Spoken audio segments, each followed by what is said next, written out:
Ard-arda 3 gün leysan yağacaq. Hava yenidən pisləşir.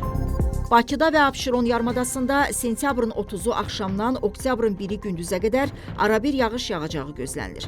Bu barədə reporta Milli Hidrometeorologiya Xidmətindən məlumat verilib. Bildirilib ki, yarımadanın ayrı-ayrı yerlərində yağışın qısa müddətli leysan xarakterli olacağı, şimşək çaxacağı ehtimal olunur. Azərbaycanın rayonlarında sentyabrın 30-u axşamdan başlayaraq oktyabrın 2-si axşama qədər hava şəraitinin fasilələrlə yağıntılı olacağı, şimşək çaxacağı gözlənilir. Ayrı-ayrı yerlərdə yağıntıların leysan xarakterli intensiv olacağı, dolu düşəcəyi, dağlıq ərazilərdə qara keçəcəyi ehtimalı var.